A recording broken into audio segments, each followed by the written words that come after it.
सहनावतु सहनौ भुनक्तु सह वीर्यं करवावहै तेजस्विनावधीतमस्तु मा विद्विषावहै।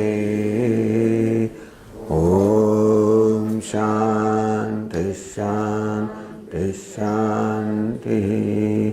ॐ पूर्णमदः पूर्णमिदं पूर्णात् पूर्णमुदच्यते पूर्णस्य पूर्णमादाय पूर्णमेवावशिष्यते। ॐ शान्ति शान्ति शान्तिः।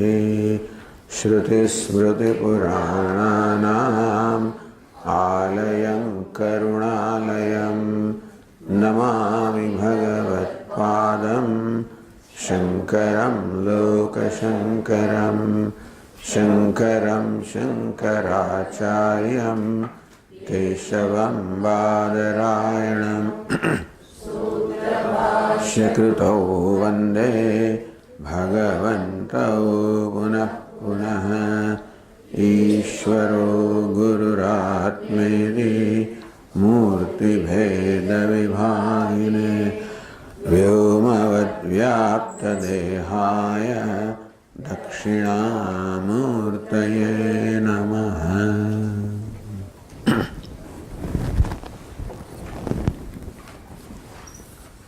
अस्त्वित आदित्ये याज्ञवल्क्य चन्द्रमस्यस्तमिते शान्तेऽग्नौ शान्तायां वाचि किं ज्योतिरेवायं पुरुषेति आत्मैवास्य ज्योतिर्भवतीति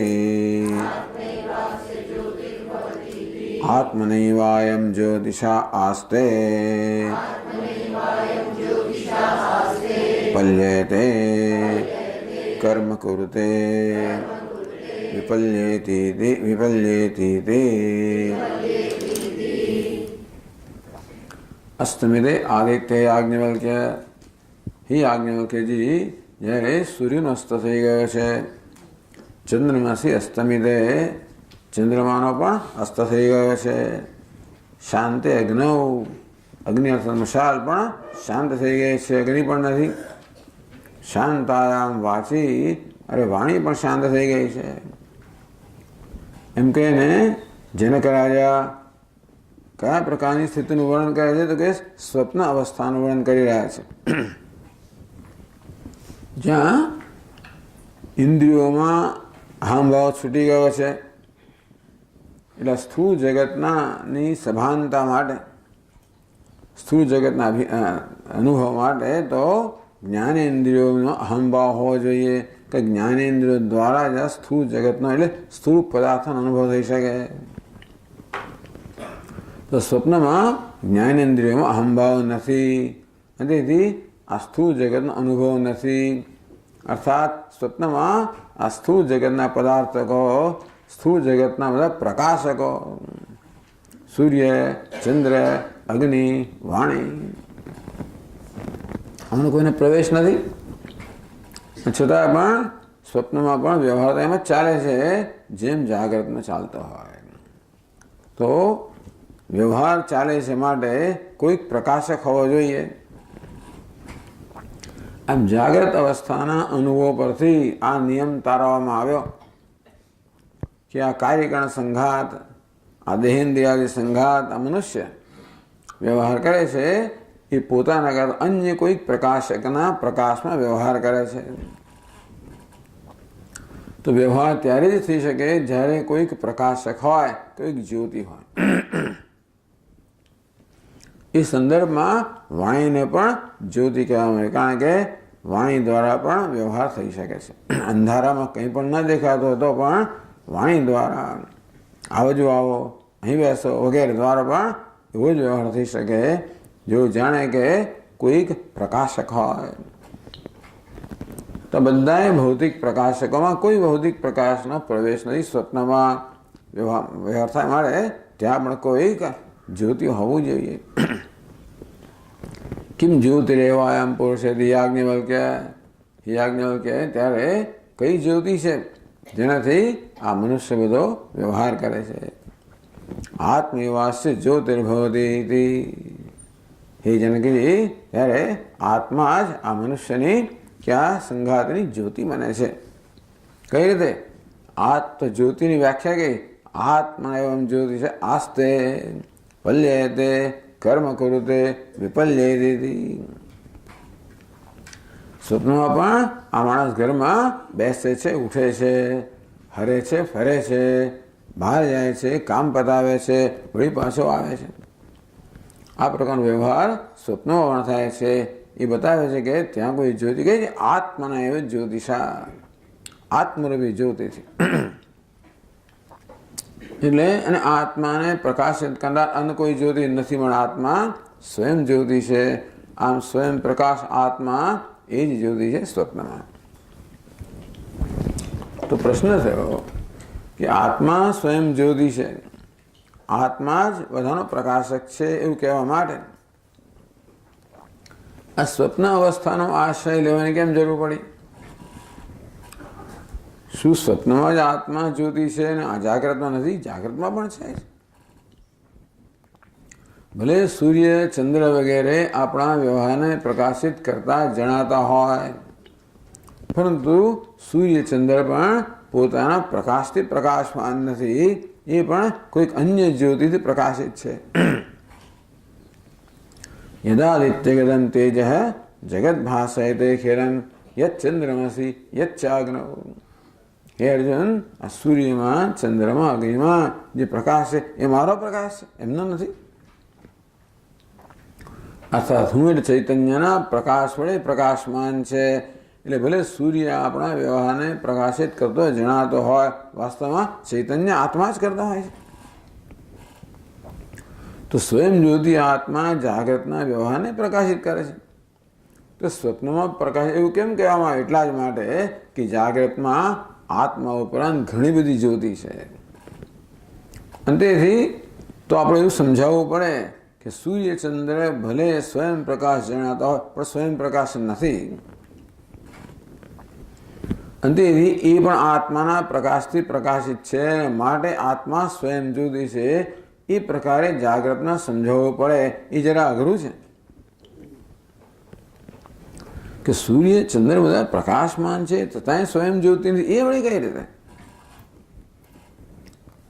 તો એ દ્રષ્ટિએ સ્વપ્નમાં આ સમજાવવું સરળ છે કે જો ત્યાં તો આ કોઈ જ્યોતિનો પ્રવેશ જ નથી, અને છતાંય બધો વ્યવહાર ચાલે છે. એટલે આ બધા ઉપરાંત સિવાયની કોઈ જ્યોતિ હોવી જોઈએ. એ છે આત્મરૂપી જ્યોતિ. તો હવે એ વસ્તુને સ્પષ્ટ કરવા માટે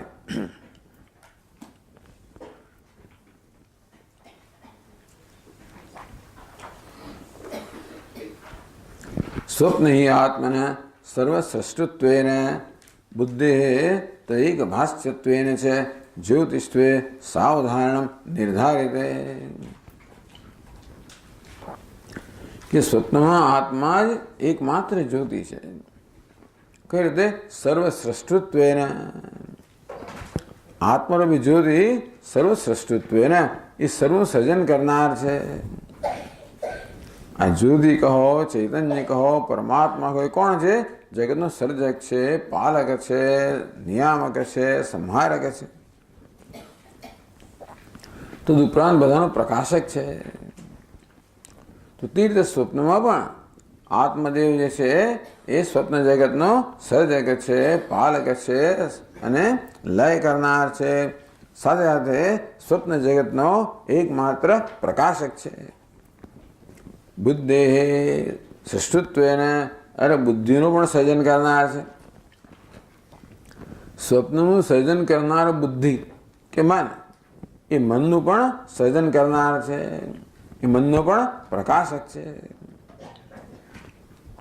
આપણને એમ લાગે કે સ્વપ્નનું સર્જન તો મન કરે છે, કારણ કે સ્વપ્ન એ મનનું જ પ્રોજેક્શન અર્થાત અધ્યારો પછી કલ્પના છે.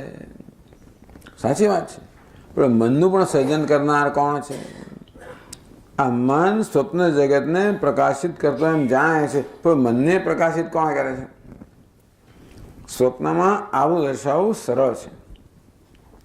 એકવાર મનમાં નિશ્ચય થયો કે આ સ્વપ્નમાં આત્મદેવ સર્વ સર્જક, પાલક, સંહારક છે, એ સર્વનો પ્રકાશક છે.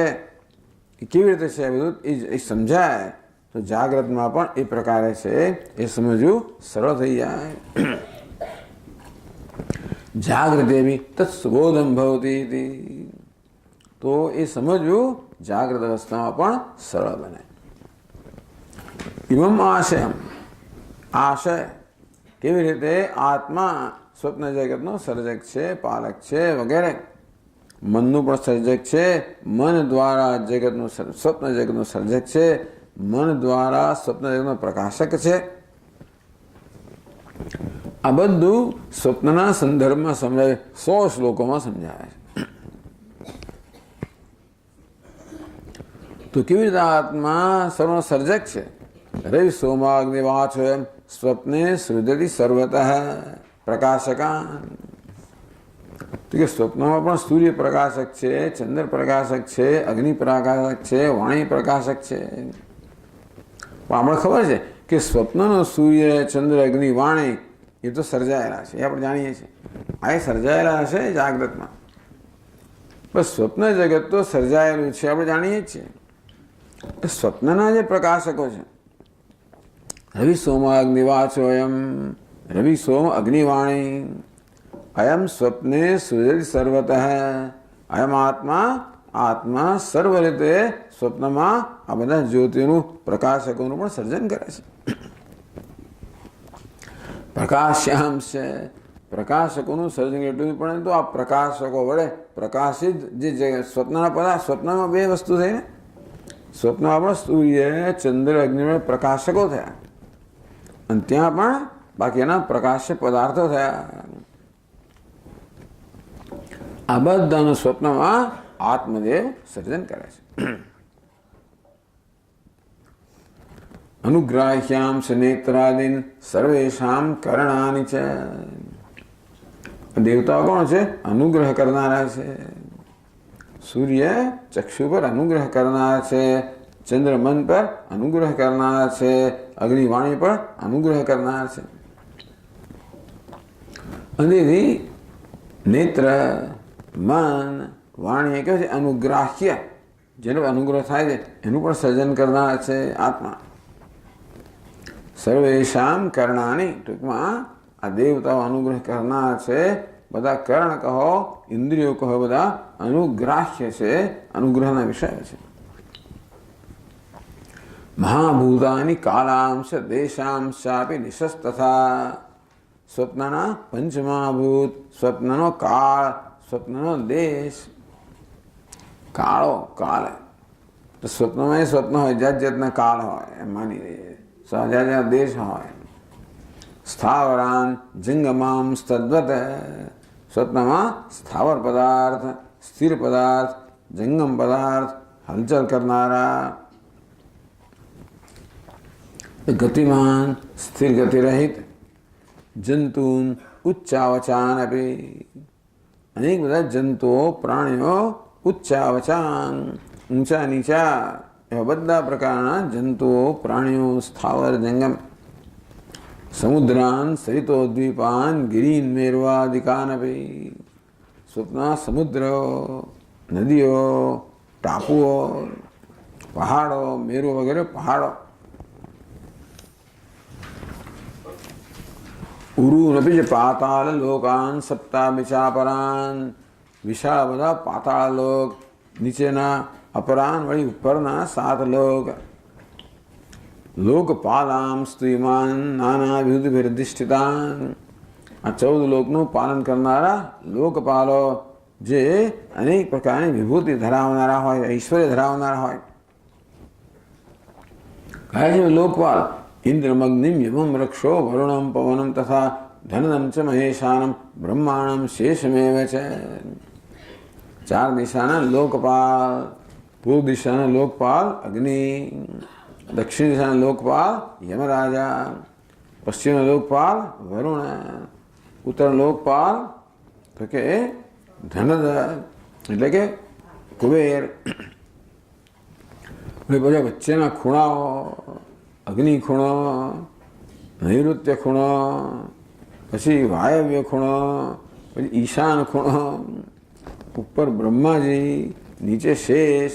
આ 10 દિશાના 10 બધા લોકપાલે છે. એ ઉપરાંત પરાનપિત વિશ્વાદીન નાના જાતિ પ્રભુંસ્તથા.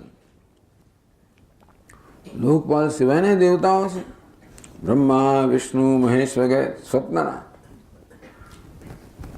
કલ્પના કરવામાં શું જાય? તમારે ટૂંકમાં બધું સર્જન કરે. સ્વપ્નના બ્રહ્મા, સ્વપ્નના વિષ્ણુ, સ્વપ્નના મહેશ, નાના જાતિ પ્રભુંસ્તથા. રાજાઓ, અનેક જાતિના રાજાઓ, એટલે દરેક જાતિનો પેલો રાજા હોય. ભગવાન કે નારાયણામ છે નરાધિપમ, જે મનુષ્યનો રાજા અમારી વિભૂતિ છે. પ્રહલાદ શાસ્ત્ર દૈત્યનો પ્રહલાદ વગેરે વગેરે. આમ અનેક જાતિ બધી હોય. વૈનતેશ પક્ષિણામ, પક્ષીઓમાં વૈનતેશુ ગરુડ છું. મૃગાણામ છે મૃગેન્દ્રોહમ, બધા પશુઓમાં મૃગેન્દ્ર છું. સિંહ છું, વાઘ છું વગેરે. આ બધા ભિન્ન ભિન્ન જાતિના રાજાઓ છે. તો ભિન્ન ભિન્ન જાતિઓના રાજા એમ પણ કહેવાય. એ બધાનું સર્જન યદસ્તી, જે કંઈ છે, યત્ર નાસ્તી, નથી, અથવા જે સ્થૂળ છે, સૂક્ષ્મ છે, કાર્ય છે, કારણ છે. ગમ્ય તે યન્ન ગમ્ય તે, ગમ્ય તે જે પ્રત્યક્ષ છે, ન ગમ્ય તે પરોક્ષ છે. બ્રહ્માંડાદિ સમગ્રમ તત્ એક સ્વપ્ને સૃજત્ય. એમ એવું છે ને, બધું સર્જન કરે એમ કહેવાય. પણ બધું એટલે શું? તો કે સ્વામી આપણા કહે કે ભાઈ તમારે ગ્લોસ ઓવરના, હા સર્વમ બધું બ્રહ્મ છે, બધું બરાબર છે. પણ સર્વ એટલે શું? એટલે આ બધું ગણીને બતાવ્યું કે આ બધું જો, આ બધા જ્યોતિ, આ બધી ઇન્દ્રિયો, અનુગ્રાહકો, અનુગ્રાહ્યાન, પ્રકાશકો, પ્રકાશ્ય, એમને પછી પંચમા ભૂત આવે, એમાં સમુદ્ર આવે, જુઓ બધા પહાડો, આ બધું જ સર્વમાં આ બધું આવે. એક સમગ્રમ, આ બ્રહ્માંડથી માંડીને સર્વ એક જ સ્વપ્નમાં પરમાત્મા સમગ્ર એનું સર્જન કરે. આ વસ્તુ આપણે જોઈ શકીએ. જાગ્રતમાં આ બધું સર્જન કરે છે, એક માનવાનો સવાલ છે. કે કોઈ જોયું નથી ને, જોવા ગયા નથી આપણે, એટલે આપણે સ્વીકારીએ શ્રદ્ધા. બસ સ્વપ્નમાં જાણીએ છીએ કે કશું નહોતું, એમાં જ આખું જગત આવી ગયું. અંતેથી એ તો સર્જન કરેલું છે. સર્જન કરનાર એકમાત્ર આત્મા છે. આમ સ્વપ્નમાં આત્મા સર્જક છે, પાલક છે, નિયામક છે. એ સ્વપ્ન જગતનો એ સમજવું સરળ છે. એને જ કહેવું કે આ વાક્ય અહમ બ્રહ્માસ્મિ કે તત્વમસી, તું બ્રહ્મ છે, હું બ્રહ્મ છું, એ વાક્ય જાગ્રત અવસ્થામાં સ્વીકારવું બહુ અઘરું છે. કારણ કે બ્રહ્માહમિતિ યદ વાક્યમ શ્રુતે તદ્ધિ પ્રમાણતામ સ્વપ્ને ગચ્છતિ. આ જાગ્રતમાં આપણને આપણા વિશે ઘણી બધી ગ્રંથિઓ હોય છે. મુખ્ય આત્મા પરિચ્છિન્નત્વ દર્શનેન ભ્રાંતા, હું પરિચ્છિન્ન છું, દેશમાં મર્યાદિત છું, કાળમાં મર્યાદિત છું, વિશેષતામાં મર્યાદિત છું. આ પ્રકારનો મારો ખ્યાલ છે, નિર્ણય છે, અને બહુ દ્રઢ નિર્ણય છે. ક્યાં? જાગ્રત અવસ્થામાં. આ મારી અલ્પતા વિશે મારો એટલો દ્રઢ નિર્ણય છે કે જ્યારે મને કહેવામાં આવે કે તું તો અનંત છે, તો એ મને ગડબડ લાગે. ત્યાં એના વિશે સમજે જ ને. મારા પોતાના નિર્ણય વિશે હું એટલો દ્રઢ છું કે શ્રુતિ જ્યારે તું બ્રહ્મ તે એ વિષય એ વાક્ય માટે મને સંશય જન્મે. શ્રુતિના ઉપદેશ મળે સંશય જન્મે. અપ્રામાણ્ય શંકા સ્કંદિતમ અપી, કે ખરેખર આ કહે છે સાચું હોય, હું બ્રહ્મ હોઉં? એ પ્રમાણ નથી, ક્યાં તો ખોટું છે, અથવા એનું બીજું અર્થઘટન કરવું પડે. આ મહાવાક્યનો ઉપદેશ કરવામાં આવે ત્યારે અનેક પ્રકારની શંકાઓ જ્યાં જન્મે. પણ સ્વપ્ને આલોચિતે સદી, સ્વપ્ન વિશે જ્યારે કહેવાતું તું બ્રહ્મ છે, જાગ્રતમાં જ આલોચન કરું છું. અગત્યનું શું છે? સ્વપ્નનું આલોચન જાગ્રત અવસ્થામાં થાય. માટે સ્વપ્નમાં તો એની જ તકલીફ પડે. આપણે જ્યારે સ્વપ્નનો અનુભવ કરતા હોય ને ત્યારે ગુરુજી કે તું બ્રહ્મ છે, એની જ તકલીફો પડે કે સ્વપ્નમાં એ જ પ્રકારની ગ્રંથિઓ મારામાં હોય છે. તો જાગ્યા પછી જ્યારે સ્વપ્નનું આલોચન કરવામાં તરત સ્વપ્નનું મિથ્યા તો જાણો છે. અંતેથી સ્વપ્નમાં મારામાં જે અલ્પતા બુદ્ધિ એ પણ મિથ્યાથી જાણો છું. અલ્પતા બુદ્ધિ પણ મિથ્યા છે, કાંઈ હતી રહી. તદુપરાંત હું જોઉં છું જાગ્રત અવસ્થાની દ્રષ્ટિથી કે સ્વપ્નનું સર્જન કરનાર હતો, પાલન કરનાર હતો, લય કરનાર હતો. સ્વામીજી કે ત્યાં જગતમાં અભિન્ન નિમિત્ત ઉપાદાન કારણ શું? તે સ્વપ્ન લોકો ચર્ચા કરતા હશે, ઓહો હો કેવું અદ્ભુત આ જગત છે, કોણે રચ્યું હશે? કોઈ કહે કે ઉપર પેલો બેઠેલો છે એણે રચ્યું છે, કોઈ કે ના ના કોઈ રચનાર છે જ નહીં. જાગ્રતમાં જે પ્રકારની બધી ચર્ચાઓ ચાલે છે એ પ્રકારની ચર્ચાઓ સ્વપ્નમાં પણ ચાલતી હશે. પણ સ્વપ્ન જગતનો સર્જક હું છું એમાં કોઈ શંકા નથી. એટલે બ્રહ્મના જે લક્ષણ છે, જગત જન્માદિ કારણત્વ બ્રહ્મ લક્ષણસ્ય અદ્વિતીયતા પર્યવસન્નસ્ય. બ્રહ્મ એટલે પરમાત્મા જગતનો સર્જક છે, પાલક છે, સંહારક છે, લય કરનાર છે, ઉપાદાન કારણ છે. એ કહેવાનું પ્રયોજન શું? એક અદ્વિતીય છે. આમ પરમાત્માની અદ્વિતીયતા તો સિદ્ધ થાય જ્યારે પરમાત્મા જગતનું ઉપાદાન કારણ હોય. માટીની અદ્વિતીયતા ત્યારે સિદ્ધ થાય જ્યારે માટી બધા ઘડાઓનું, બધા જ પાત્રોનું ઉપાદાન કારણ હોય. તો આ સર્જન થયેલા પદાર્થો ઉપાદાન કારણ ભિન્ન નથી. અર્થાત ઘડાઓ, અનેક ઘડાઓ માટીમાં દ્વૈત ઉત્પન્ન કરતા નથી. એટલે મુખ્યત્વે ઉપાદાન કારણપણાનો ઉપદેશ કરવાનું પ્રયોજન શું છે? એકમેવા અદ્વિતીય. અદ્વિતીયતા પરિવસન્નસ્ય.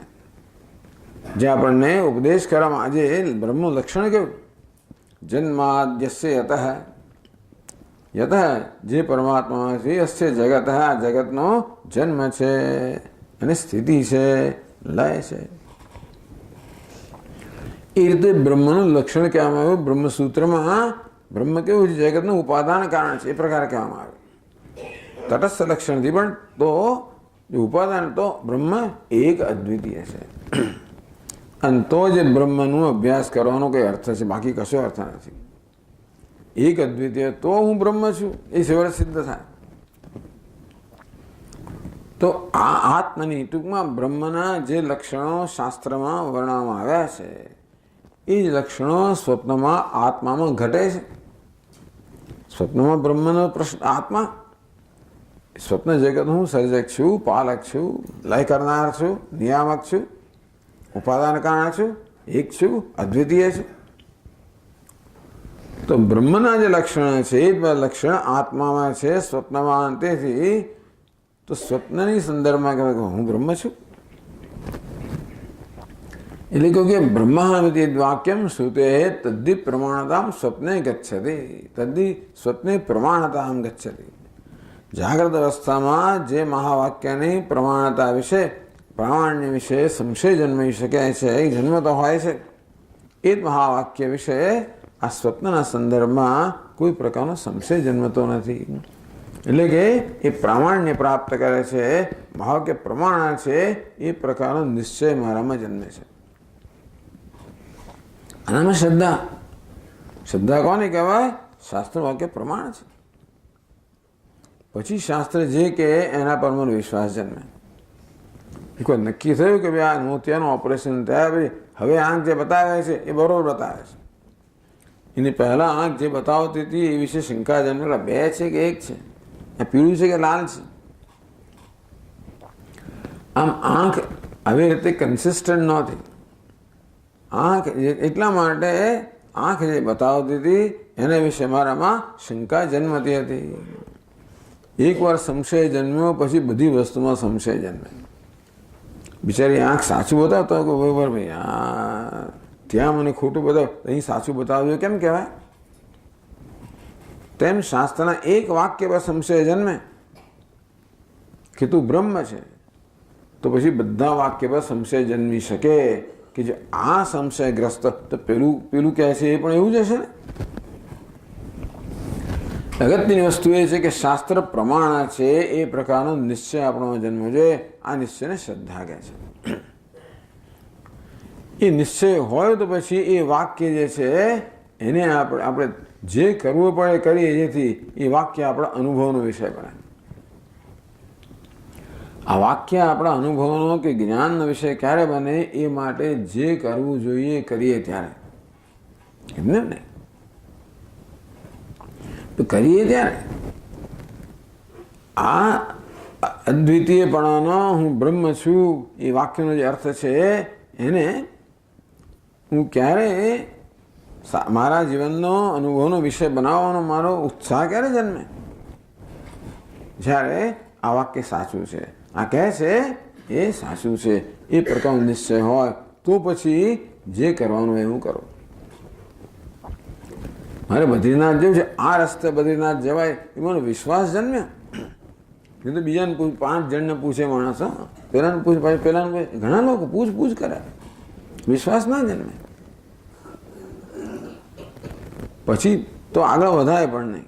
વધ્યા પછી મનમાં હંમેશા કંઈ નહીં કે ધાસતી રહ્યા જ કે ભાઈ સાચો રસ્તો છે, પછી પેલાને પૂછે 25 જગ્યાએ પછી કેટલાય લોકો આવા હોય છે.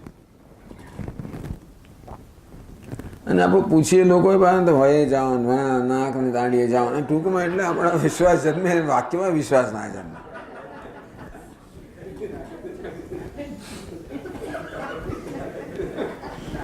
એટલે આપણને જે કહેવામાં આવે વિશ્વસનીય છે, બહુ મહત્વની વસ્તુ છે.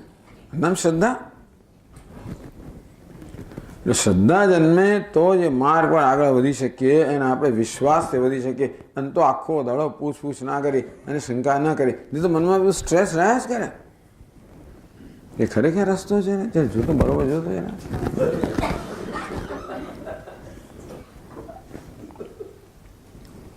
અને તો જરાક અવરોધ આવે તો છોડી દઈએ આપણે. પછી ના હોય, વિઘ્ન અવરોધ આવે છોડી દઈએ. વિશ્વાસ શ્રદ્ધા હોય તો અવરોધ આવે તો પણ ન છોડીને આ જ રસ્તો જાય છે, મને ખાતરી છે. એટલે વચ્ચે પછી કંઈ પેલે લેન્ડસ્લાઇડ આવી ને ફલાણું થયું ને એટલે પછી ના આ તો ના હોય, આવું તો ના હોય એમ કહીને છોડવા તૈયાર જ હોઈએ. પણ આપણે ખાતરી છે વિઘ્ન પુનઃ પ્રતિહન્યમાના પ્રારબ્ધમ ઉત્તમ જના ન પરિત્યજંતી. આવી દ્રઢ વિશ્વાસ હોય, એક દ્રઢ વિશ્વાસ છે.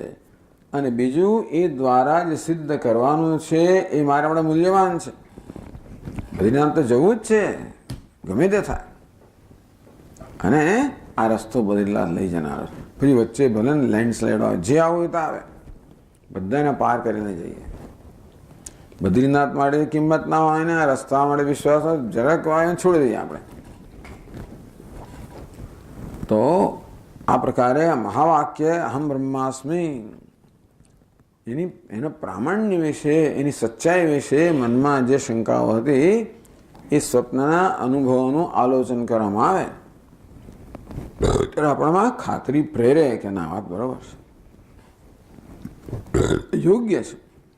અને યોગ્યતા સિદ્ધ આ વાક્ય છે ને કે હું બ્રહ્મ હોવા માટે યોગ્ય છું. પોતાની યોગ્યતાનો સવાલ છે આમાં. મુખ્ય તો વિશ્વાસ ત્યાં જ જોઈએ. હું બ્રહ્મ છું એ વાક્ય વિશે જ્યારે મારા મનમાં પ્રશ્ન શંકા જન્મે ત્યારે મને મારા વિશે શંકા જન્મે, હું બ્રહ્મ કેમ હોઈ શકું? પણ હું બ્રહ્મ છું એ વાક્યમાં વિશ્વાસ છે. હું બ્રહ્મ છું એ બ્રહ્મ હોવા યોગ્ય છું એ પહેલાં મારા મનમાં આ પ્રકારનો વિશ્વાસ છે. હું યોગ્ય છું. આવો હું તો કે હું યોગ્ય છું, આ વાક્ય બરોબર છે. તો કઈ રીતે બ્રહ્મ છું એ પછી આગળ વધવું કે હું જે આવો દીનહીન બ્રહ્મ કેમ હોઈ શકું? ભાઈ ખબર દીનતા હીનતા ક્યાંથી આવી? આ તો ઉપાધિમાંથી આવી, આ તો વેશના ધર્મ છે. એમ કરતા કરતા પછી આ વિવેકનો પ્રારંભ થાય. એટલે અગત્યની વસ્તુ આ છે, શ્રુતિના ઉપદેશ પર વિશ્વાસ જન્મવો. બ્રહ્મલક્ષણસ્ય અદ્વિતીયતા પર્યવસન્નસ્ય આત્મનેપી દર્શનાત. કે સ્વપ્નના સંદર્ભમાં આત્મામાં એ જ લક્ષણ ઘટે છે જે લક્ષણ બ્રહ્મના છે.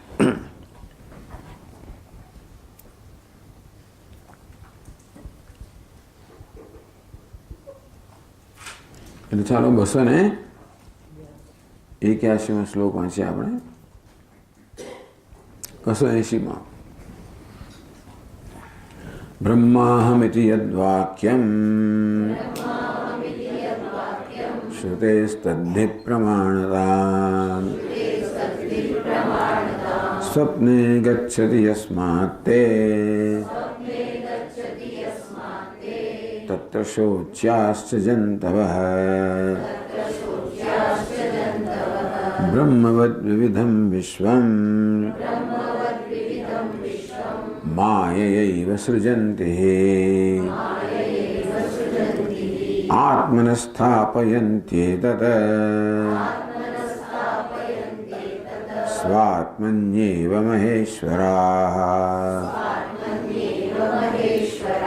સંહરન્તિ યથા ભૂતાન જંતૂન નાનાવિધાનિહ.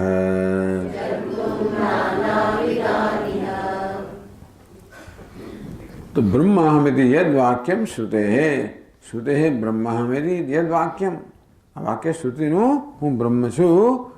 તદ્ધિ સ્વપ્ને પ્રમાણતામ ગચ્છતિ, આ વાક્ય સ્વપ્નમાં પ્રમાણતાને પામે છે. મારા મનમાં એ પ્રમાણ છે, એ પ્રકારનો વિશ્વાસ મારા મનમાં જન્મે છે. સ્વપ્નમાં નહીં, આ સ્વપ્નના આલોચનથી. યસ્માત કારણ કે તે તત્શોચ્યાહ જંતવઃ તત્ર, તત્ર સ્વપ્નમાં કોણ સર્જન કરે? શોચ્યાહ જંતવઃ, જાગ્રત અવસ્થામાં અત્યંત શોક યોગ્ય જંતુઓ. શોચ્યાહ અસામર્થ્યાદિના શોચ્યાહ, જાગ્રતમાં બિચારો કશું કરી ન શકતો, સૂકો પાપડ ભાંગી શકતો નથી, એવું કહેવાય ને ગુજરાતમાં.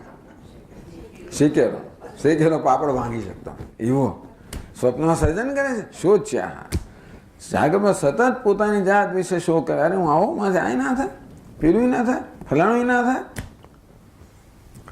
ટૂંકમાં થાય તો એ છેવટે કે આ તો ન જ થાય, પણ મારી પાપડ ભંગાતો તો બીજું કંઈ, ખાખરો ના ભંગાય, ખાખરો ભંગાતો તો કંઈ સુખડી ના ભંગાય, એ ભંગાતો બીજું કંઈ ના. ટૂંકમાં કશેક તો આપણી મર્યાદા આવી જ જવાની.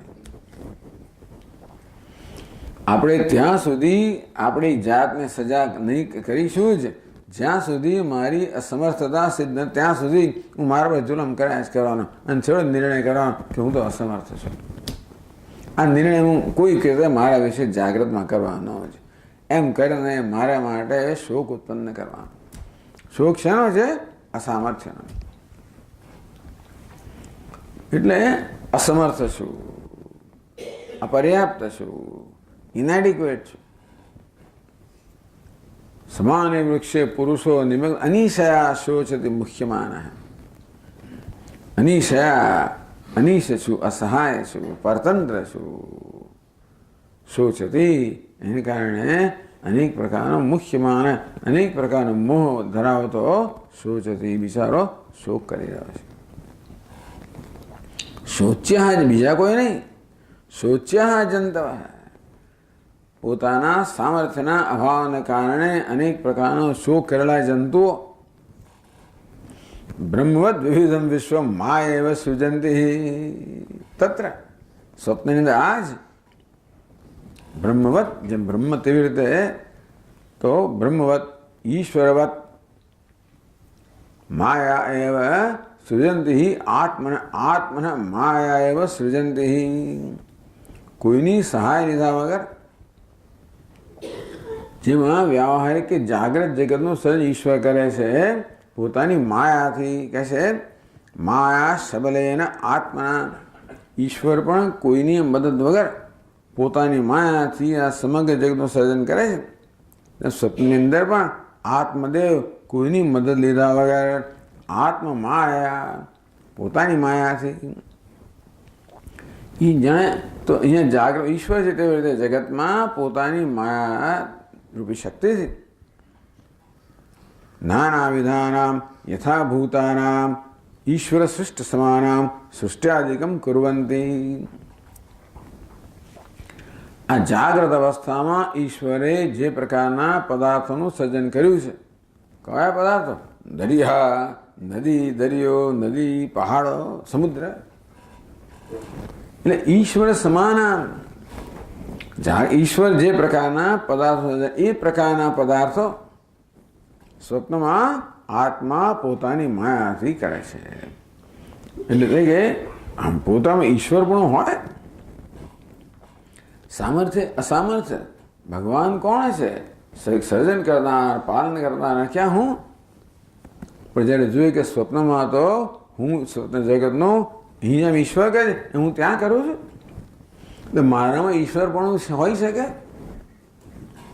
આમ જંતવ તો કુર્વંતી એટલે કહ્યું આત્મસ્થાપયંતી તદ સ્વાત્મનિવ મહેશ્વરા. માયા સૃજંતી પોતાની માયાથી સ્વપ્ન જગતનું સર્જન કરે છે. પછી શું? સ્થાપયંતી સ્વાત્મનિયમ પોતાનામાં સ્થાપિત કરે છે. અર્થાત પોતે જ એ જગત સ્વપ્ન જગતનું તો કે પાલન કરે છે, નિયમન પણ કરે છે. સંહરંતી જગતનું સ્વપ્ન જગતનું સંહાર કરવાનું હું જ છું. જાગ્યો એટલે સ્વપ્ન જગત જતું રહ્યું. હું કોણ? મહેશ્વર છું. જે મહેશ સર્જન કરે, પાલન કરે, સંહાર કરે હું પણ કરનાર છું. કોઈ યથાભૂતાન જંતુન નાના વિધાન એટલે નાના વિધાનામ યથાભૂતાનામ એટલે શું? ઈશ્વર સૃષ્ટ સમાનામ. યથાભૂત એટલે અહીં જેવા બધા પદાર્થો એવા જ પદાર્થો. અહીં ઈશ્વરે સર્જેલા જે બધા પદાર્થો છે એવા જ પ્રકારના પદાર્થો સ્વપ્નમાં હું સર્જું છું. મારી જાતમાં જ એને સ્થાપું છું અને હું જ એનો સંહાર કરું છું. આવું સ્વપ્નને આલોચિત સતી. જાગી ગયા પછી સ્વપ્નનું આ પ્રકારે આલોચન કરવામાં આવે ત્યારે મારા વિશે કે જુદો ખ્યાલ મારા હું હમ બી કુછ કમ નહીં. આ ઈશ્વર જ હું કંઈ ઓછો નથી. સ્વપ્નમાં હું પણ આ બધું કરનાર છું. એટલે પોતાના વિશેનો આખો ખ્યાલ બદલાઈ જાય. શોચ્યા અસામર્થ્યા આવો દીન છું, હીન છું એ પ્રકારનો જે ખ્યાલ જાગ્રત અવસ્થામાં મારા વિશે સતત ધરાવતા હોઉં છું. જ્યારે સ્વપ્નમાં મારું કામ જોઉં ત્યારે કે ના હું એવો નથી. હું પણ ઈશ્વરની જેમ સર્જન કરી શકું છું.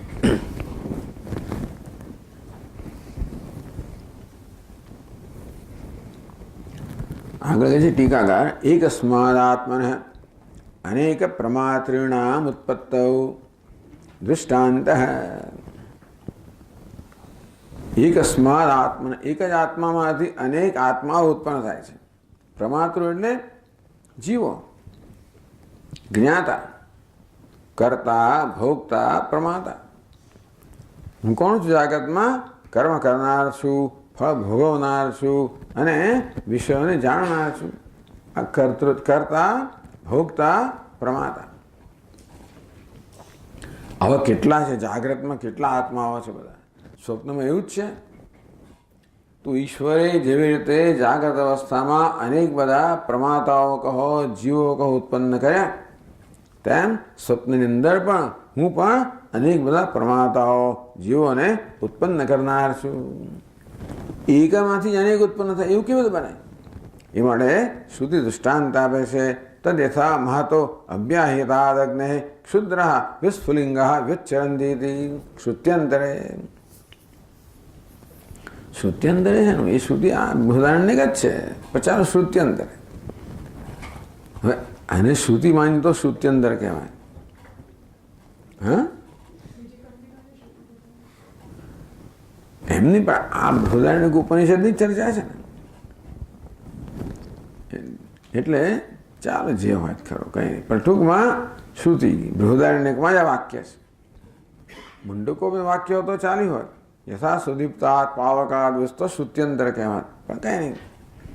તદ્યથા મહત અભ્યાહિતાદ અગ્નિ. અગ્નિ કેવો છે? અભ્યાહિતા, સારી પ્રજ્વલિત કરો, મહાન અગ્નિ. હોળીમાં જેવી રીતે મોટી મોટી હોળી બનાવી હોય, લાકડા બધા એનો ઢેર કરેલો હોય, મહાન અગ્નિ મોટી જ્વાળા ઉત્પન્ન થઈ, એમાંથી અસંખ્ય બધા તણખા નીકળે. ક્ષુદ્ર વિસ્ફુલિંગ વિચરંતી. આવા અત્યંત પ્રજ્વલિત મહાન એટલે ખૂબ મોટો વિશાળ જે પેલો અગ્નિ છે, એમાંથી જેવી રીતે અસંખ્ય બધા તણખાઓ ઝરતા હોય છે, તે જ રીતે આત્મામાંથી આ બધા જીવો પ્રગટ થતા હોય છે. તથાક્ષરાત વિવિધા સૌમ્ય ભાવા પ્રજાયંતે તત્ર ચૈવાપયંતી. હિ સૌમ્ય, તે રીતે આત્મદેવમાંથી આ વિવિધ પ્રકારના જીવો એના જેવા જ સ્વરૂપાહા. અગત્યનું છે, માત્ર જન્મે છે એટલું જ નહીં, આ તણખાઓ અગ્નિમાંથી જન્મે છે એટલે, પણ તણખો કેવો છે? સ્વરૂપ અગ્નિ સમાન રૂપ ધરાવનાર, અગ્નિ સમાન સ્વભાવ ધરાવનારો છે. જીવો પણ કેવા છે? જે પરમાત્મા જન્મે છે એની સમાન સ્વભાવ ધરાવનારા છે. એટલે એ ઉક્ત હૈ સોપી સ્વપ્ને સુપરિચય હૈ. તો આ જગતનું સર્જન કરવામાં શ્રુતિએ આ મહાન અગ્નિ અને તણખાઓનું જે દૃષ્ટાંત આપ્યું, એ કદાચ જાગ્રત અવસ્થામાં તો આપણી કલ્પનાનો વિષય છે કે આવું હોય, બરાબર, સમજાય એવું છે. પણ સ્વપ્નમાં અનુભવનો વિષય છે.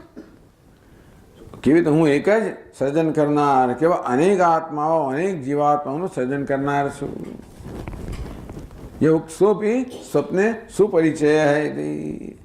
શ્રુતિનું આ વાક્ય હકીકત પરમાત્માથી અસંખ્ય જીવો કેમ ઉત્પન્ન થાય છે, શ્રુતિએ જે દૃષ્ટાંત આપ્યું અગ્નિ તણખાનું, એ પણ સ્વપ્નના સંદર્ભમાં આપણે સરળતાથી સમજી શકીએ એમ છે. એ વાત પછીના શ્લોકમાં કહે છે. મહતો જ્વલતો વન્ને સ્વરૂપા વિસ્ફુલિંગકા નિસ્સરન્તિ યથા સ્વપ્ને તથા જંતોશ્ચ જંતવઃ. જંતોશ્ચ જંતવઃ, જંતુમાંથી જંતુઓ જન્મ્યા. કયો જંતુ? શોચ્ય. ટૂંકમાં જાગ્રત અવસ્થામાં અત્યંત શોચનીય આ જંતુ, એ જંતુમાંથી સ્વપ્નમાં અનેક જંતુઓ જન્મ્યા. કેવી રીતે? મહતો જ્વલતો વન્ને, અત્યંત મહાન, એટલે ભભકતી આગ પેલી હોય ને તેવી રીતે એવા અગ્નિમાંથી. એટલે વન્ની કેવો હોવો જોઈએ? જ્વલત, બળી રહેલો. મહત, ખૂબ નિત્ય નાના નાનામાંથી કદાચ એટલા તણખા ના નીકળે, ખૂબ લાકડા હોય, ખૂબ અગ્નિની મોટી જ્વાળાઓ થઈ હોય, બધી અસંખ્ય તણખાઓ નીકળે. કારણ કે લાકડાની કરચ હોય, છૂટી પડતી જાય, તેથી અસંખ્ય તણખાઓ નીકળતા જાય. સ્વરૂપા સમાન રૂપા વિશ્વલિંગ કણા નિસ્સરંતે. અગત્યની વસ્તુ છે કે અગ્નિમાંથી, અગ્નિના સ્વભાવવાળા આ જે તણખાઓ છે, નિસ્સરંતી, એમાંથી ઝરતા હોય છે. યથા સ્વપ્ને તથા સ્વપ્ને તથા જંતોશ્ચ જંતવઃ. તથા એકસ્માત જંતો સકાશાત. કઈ વિભક્તિ? જંતો જંતવઃ. જંતો કઈ વિભક્તિ છે? કેમ પાંચમી? સકાશાત. વાહ વિવાહ, હા, જંતુમાંથી બરાબર છે. જંતો આત્મના સકાશાત. બીજી કઈ વિભક્તિ હોઈ શકે? જંતો આત્મના સકાશાત જંતવઃ. એવડે કઈ વિભક્તિ? પ્રથમા બહુવચન. નિસ્સરંતિ. જંતવ પ્રમાતાર એ કયું કયું રૂપ છે? પ્રમાતાર એ કઈ વિભક્તિ?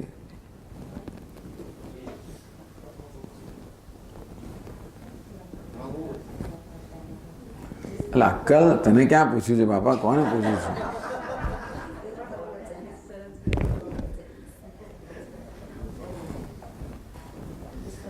પ્રમાતાર કઈ વિભક્તિ છે? કયું વચન છે?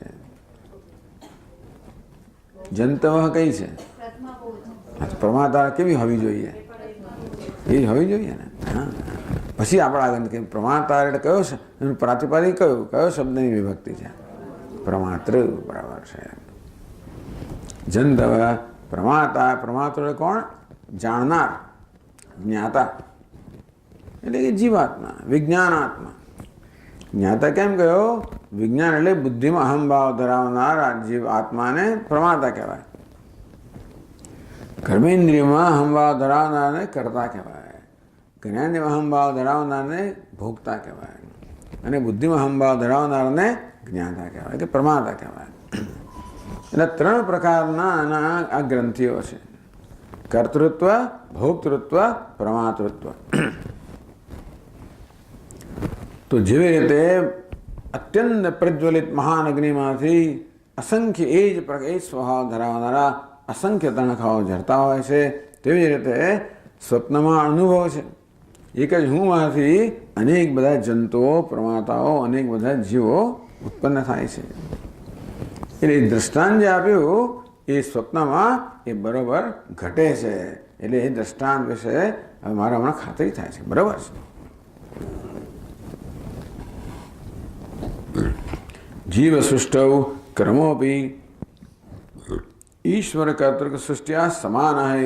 લો, હવે આ સરખામણી છે ને આગળ વધારે છે કે કેવી રીતે જાગ્રત અવસ્થામાં ઈશ્વર જેમ છે તેવી રીતે સ્વપ્નમાં અવસ્થામાં હું કેમ ઈશ્વર છું. આમ ઈશ્વરમાં જે બધા લક્ષણો છે એ બધા લક્ષણો સ્વપ્નમાં મારામાં પણ કેવી રીતે ઘટે છે એક પછી એક બતાવે છે કે માત્ર જેમ ઈશ્વર આ જાગ્રત જગતનું સર્જન પાલન લય કરનાર છે એટલું જ નહીં, તેમ હું તો કરું છું જે ક્રમથી કરનાર છે. ઈશ્વર જે ક્રમથી સર્જન કરે છે. તપસા છીએ તે બ્રહ્મ તત્વન્ન વિજાય તે અન્નાત પ્રાણ મનસ સત્યમ વગેરે વગેરે જે કહેવામાં આવ્યું. તો જીવ સૃષ્ટૌ ક્રમોપી ઈશ્વર કર્તક સૃષ્ટિયા સમાન હતી. ઈશ્વર જે જગત જે ક્રમથી જગતનું સર્જન કરે છે, કેવો ક્રમ? સૂક્ષ્મમાંથી સ્થૂળમાં. આ ક્રમ મુખ્ય. કારણમાંથી સૂક્ષ્મમાં, સૂક્ષ્મમાંથી સ્થૂળમાં આ ક્રમ છે. એટલે પ્રલય અવસ્થામાં કઈ અવસ્થા છે? કારણ અવસ્થા. આપણે અવ્યક્ત કહીએ, અવ્યાકૃત કહીએ, એને પ્રકૃતિ કહીએ, પ્રધાન કહીએ, માયા કહીએ. એમાંથી સૌથી પહેલા કોણ જન્મે? સમષ્ટિ મન. એટલે એ સાંખ્ય લોકો એમ કે પહેલા પ્રકૃતિ, એમાંથી મહત્તત્વ. મહત્તત્વ એટલે સમષ્ટિ બુદ્ધિ, એમાંથી અહંકાર, સમષ્ટિ અહંકાર, એમાંથી પંચમહાભૂત વગેરે જન્મે. તો એ ક્રમ ઉપનિષદમાં ક્રમ થોડો જુદો છે, પણ સૂક્ષ્મમાંથી સ્થૂળમાં, કારણમાંથી સૂક્ષ્મમાં, સૂક્ષ્મમાંથી સ્થૂળમાં. જેમ આપણે સુષુપ્તિ હોય એ કઈ અવસ્થા છે? કારણ અવસ્થા. એમાંથી સ્વપ્ન અવસ્થા એટલે કઈ? સૂક્ષ્મ અવસ્થા. જાગ્રત, એમાંથી જાગ્રત અવસ્થા, સ્થૂળ અવસ્થા. આ ક્રમ છે. તો આ પ્રકારનો ક્રમ ત્યાં ઉપનિષદમાં ઈશ્વરના સર્જન વિશે વર્ણવવામાં આવ્યો છે. તો એ સ્વપ્નમાં આ જ ક્રમથી આ જીવ, સ્વપ્નનો ઈશ્વર, આ જીવાત્મા આ જ ક્રમથી સ્વપ્નના જગતનું સર્જન કરે છે. એ આપણે જોઈ શકીએ કે હા બરાબર છે. એટલે ઈશ્વર કરતો હશે, પણ આપણે એની યોગ્યતા ખબર પડી જાય ને. ક્યાંક જોયું તો પછી ક્યાં અમે જોયેલું છે, એક જગ્યાએ જઈને જોઈ આવો કે આ થઈ શકે છે ભાઈ. નરેન્દ્ર મોદી કોરિયામાં ગયા અને ત્યાં અમે જોયું કે ઓહો કેવી રીતે આ લોકોએ સમુદ્રને બાંધ્યો છે અને એનું કેવું પરિવર્તન કર્યું સ્વચ્છ જળની અંદર. એમાંથી કેવા મોજામાંથી પછી વીજળી ઉત્પન્ન થાય. બધું જોયું તમે. થઈ શકે એમ છે. યોગ્યતા નક્કી થાય પછી આપણે આગળ વધી શકીએ. આવું કોઈ થયું જ નથી તો પછી આપણો પ્રશ્ન થાય કે આવું થઈ શકે કેમ. હવે ક્યાંક તમે જોઈ આવો તો પછી તું રીતે સ્વપ્નમાં જોયું છે કે આ રીતે થાય છે, તો હવે વિચાર થાય વાત બરાબર છે. શ્રુતિ જે કહે છે કે આ પ્રકારે જગતનું સર્જન થાય છે એ યોગ્ય છે, એની યોગ્યતા પુરવાર થાય. આમ શ્રુતિ પર વિશ્વાસ જન્મવા માટે શ્રુતિના વાક્યોની યોગ્યતા એ કહે છે બરોબર છે, એ આપણા મનમાં એ પ્રકારનો નિશ્ચય જન્મવો જોઈએ. તો કહે છે આગળ, યદ્વદેવ જગત સૃષ્ટો બ્રહ્મ સર્વસ્ય કારણમ ભૂતભૌતિક ગર્ભાઢ્યમ પ્રથમમ સૃજતે મનઃ.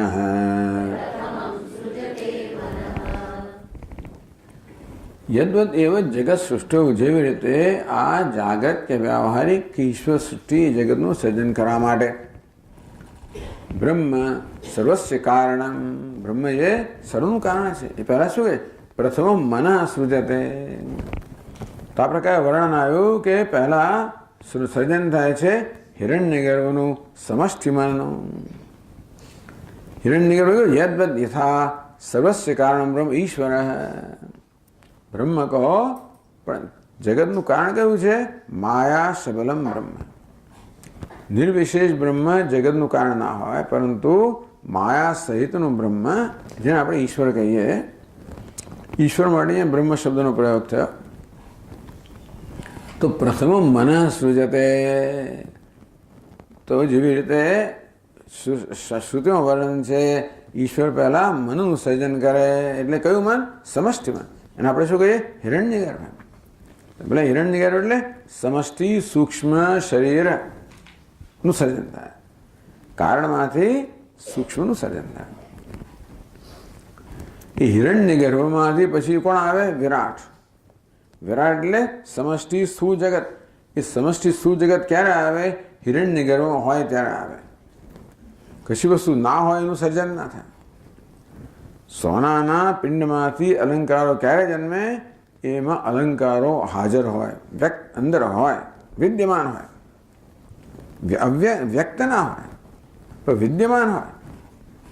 એ વિદ્યમાન વર્તમાન કરવામાં આવે, એનું નામ સર્જન. તેવી રીતે હિરણ્યગર્ભમાંથી આ નામ રૂપાત્મક સ્થૂળ જગત ક્યારે જન્મે? એ સમગ્ર નામ રૂપાત્મક જગત હિરણ્યગર્ભની અંદર પણ હોવું જોઈએ, એના ગર્ભમાં હોવું જોઈએ, અંદર હોવું જોઈએ. એટલે પોટેન્શિયલી હોવું જોઈએ, એની પોટેન્શિયલ હોવું જોઈએ, એની સંભાવના હોવી જોઈએ. એટલે કહે છે ભૂત ભૌત ગર્ભાઢ્યમ. આ જગત કેવું છે? ભૂત ભૌતિક જગત છે. ભૂત એટલે પંચમહાભૂત, ભૂત એટલે પંચમહાભૂતના સંયોગમાંથી સર્જાયેલા બધા પદાર્થો. એ પ્રકારનું સમષ્ટિમન પહેલા ઈશ્વર સર્જે છે એવું શાસ્ત્રમાં વર્ણન છે. તો તેવી રીતે તો કે છે સ્થૂલભૂત તદ વિકારાત્મકેન ગર્ભેણ. અંદર ગર્ભ છે, હિરણ્યગર્ભમાં ગર્ભ છે, એટલે હિરણ્યગર્ભ કયો? એ ગર્ભધા કયો? ગર્ભધા આ બ્રહ્માંડ બી ગર્ભ ધરાવે છે અંદર. હિરણ્ય કહો, સુવર્ણ કહો, બ્રહ્માંડ કહો, એ પ્રકારનો ગર્ભ જે ધરાવે છે ને હિરણ્યગર્ભ કહો. એટલે ભૂત ભૌતિક ગર્ભ, હિરણ્યગર્ભ શબ્દનો અર્થ આપ્યો. કેવું? ભૂત ભૌતિક ગર્ભાઢ્યમ મનઃ. આ સમગ્ર ભૂત અને ભૌતિક એટલે સ્થૂળ જગત જે છે, પંચમહાભૂત અને એના સંયોગમાંથી રચાયેલું આ જગત છે, એ જેના ગર્ભમાં છે એવું સમષ્ટિમન, એવું હિરણ્યગર્ભ છે, એનું પહેલા ઈશ્વર સર્જન કરે છે. એ પ્રકારે શાસ્ત્રમાં વર્ણન છે. તેવી રીતે પછી હજી આગળ શું છે? પછીના શ્લોકમાં કહે છે તસ્મિન સૃષ્ટે વિજાનાતિ નામ રૂપાત્મકમ જગત અવ્યક્ત નામ રૂપેસ્મિન સ્થિત આત્મનિ સર્વદા. આ વર્ણન શેનું છે? આ સમષ્ટિનું સર્જનનું વર્ણન છે, વિરાટનું સર્જનનું વર્ણન છે.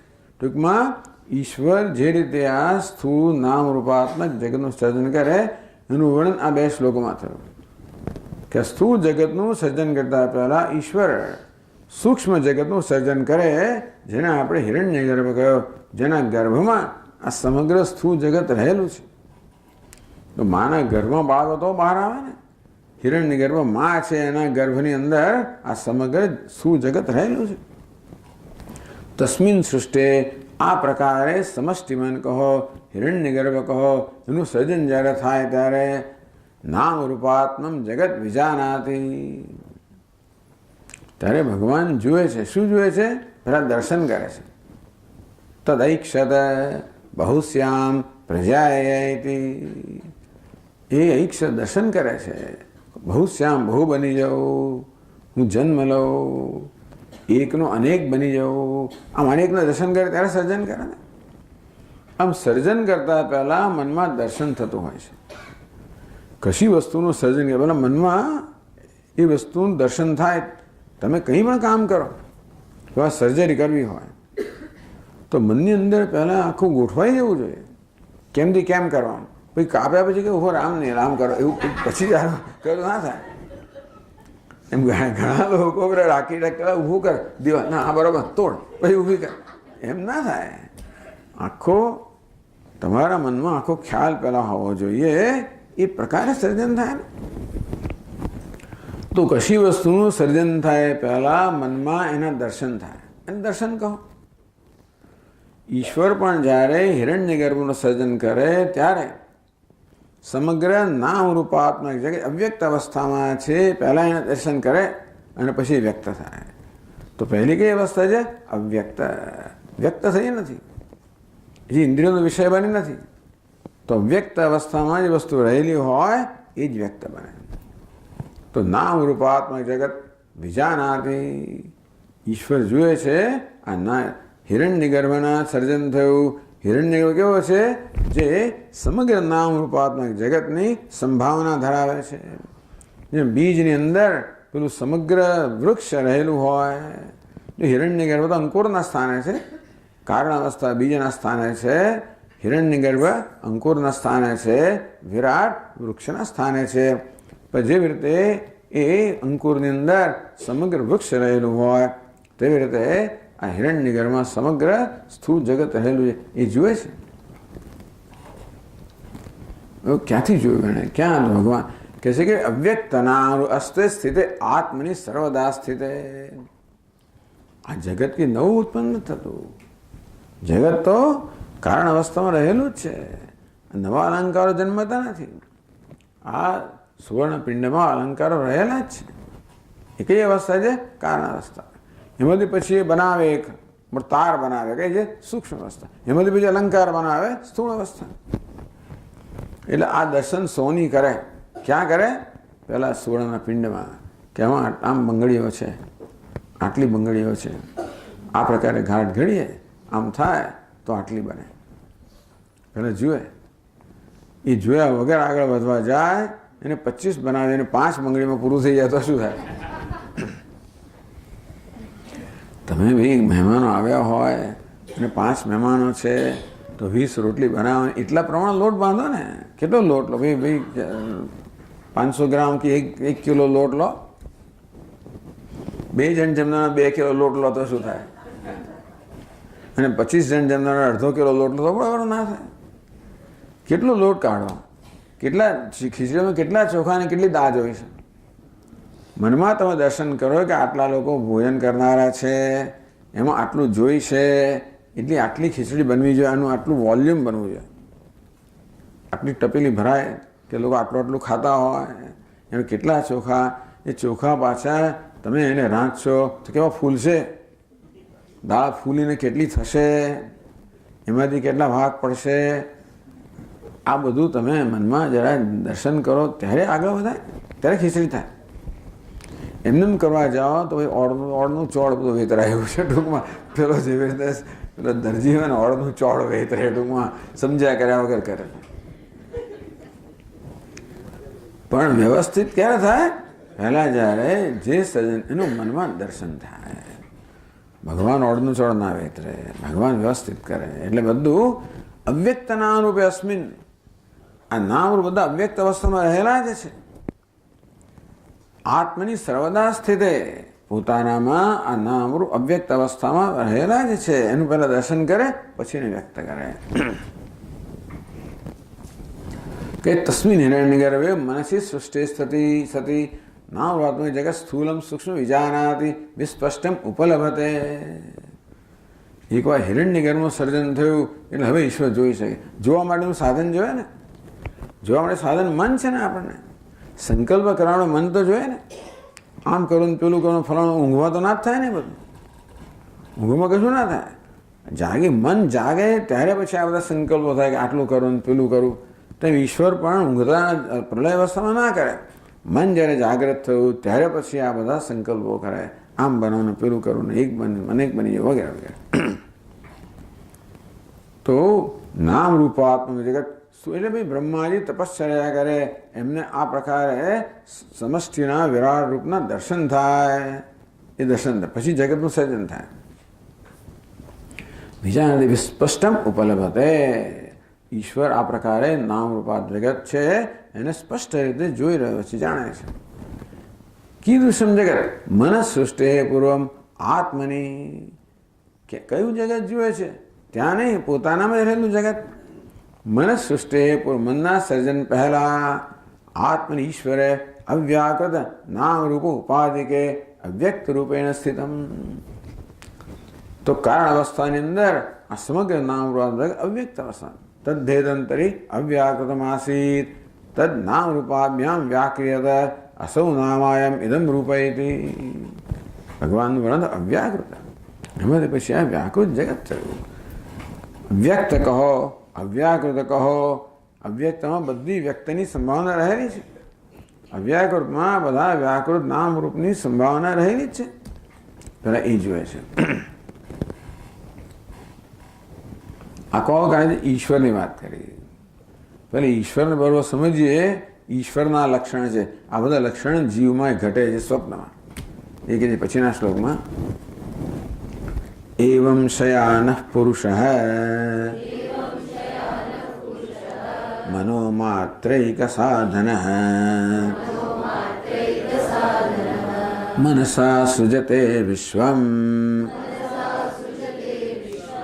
આત્મના ભાસિતે નહીં.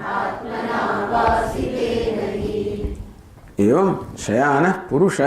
તેવી રીતે આ સૂતેલો પુરુષ, આ સૂતેલો બિચારો કોણ? શોધ છે જીવાત્મા. એ તો ભૂલવાનું જ નહીં. કેવો શોધ છે એ જીવાત્મા. મનોમાત્રિક એની પાસે સાધન, આ બધું સર્જનનું સાધન મનોમાત્રિક સાધન. એની પાસે બીજું કોઈ સાધન નથી સ્વપ્નમાં. આ મકાનો બધું બનાવતો હોય એના માટે કોઈ ઈંટ ચૂનો છે નહીં. ત્યાં સુધી મનોમાત્ર એક મન એનું સાધન છે. શયાન અજ્ઞાન વ્યષ્ટિ ઉપાધિક.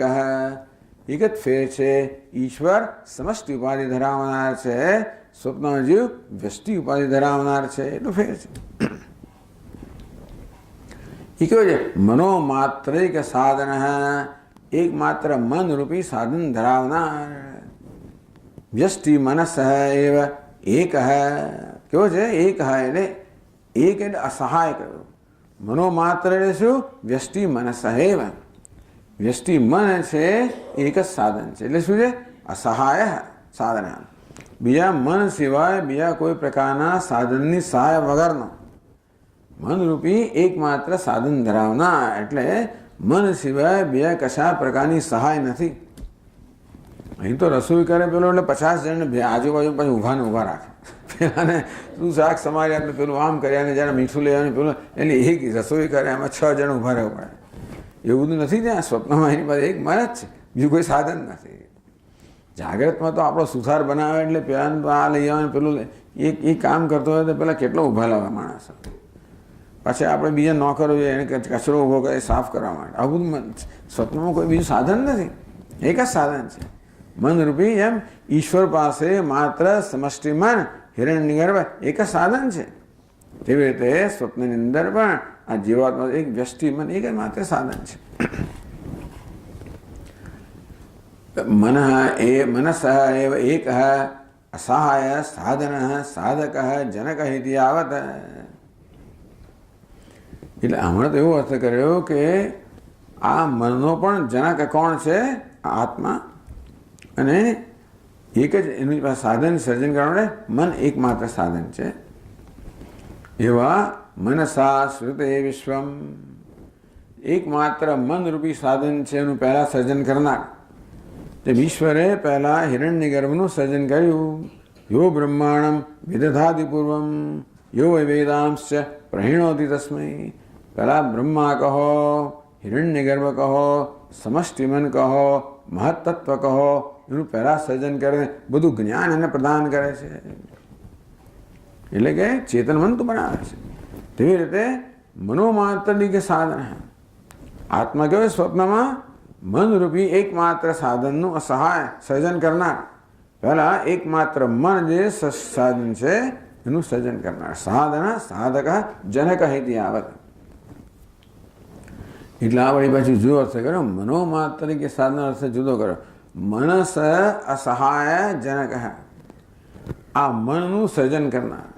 એ મનનું સર્જન કરવા માટે પણ આ આત્મા પાસે બીજી કોઈ સહાય નથી.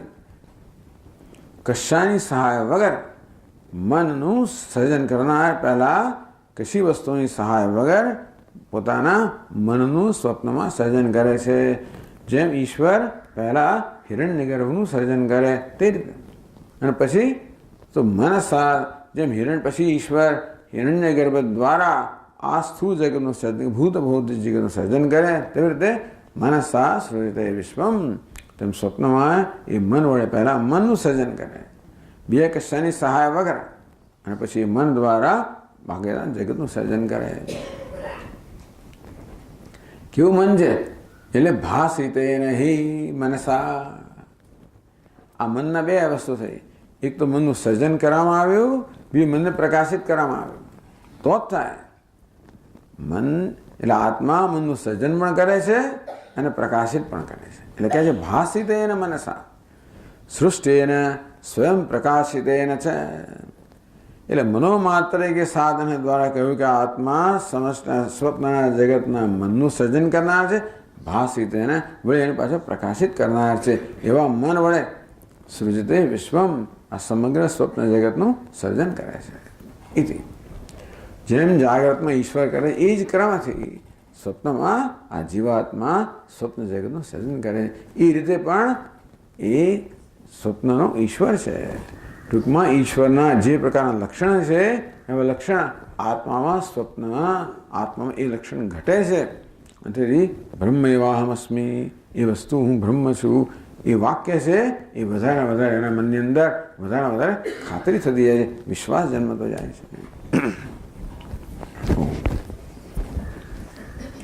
ઓમ પૂર્ણમદઃ પૂર્ણમિદં પૂર્ણાત પૂર્ણમુદચ્યતે પૂર્ણસ્ય પૂર્ણમાદાય પૂર્ણમેવાવશિષ્યતે. ઓમ શાંતિ શાંતિ શાંતિ. શંકરં શંકરાચાર્યં કેશવં બાદરાયણં સૂત્રભાષ્યકૃતૌ વંદે ભગવन्तૌ પુનઃ પુનઃ. ઈશ્વરો ગુરુરાત્મેતિ મૂર્તિભેદવિભાગિને વ્યોમવદ્વ્યાપ્તદેહાય દક્ષિણામૂર્તયે નમઃ. ઓમ શાંતિ શાંતિ શાંતિ. હરિ ઓમ. શ્રી ગુરુભ્યો નમઃ. હરિ ઓમ.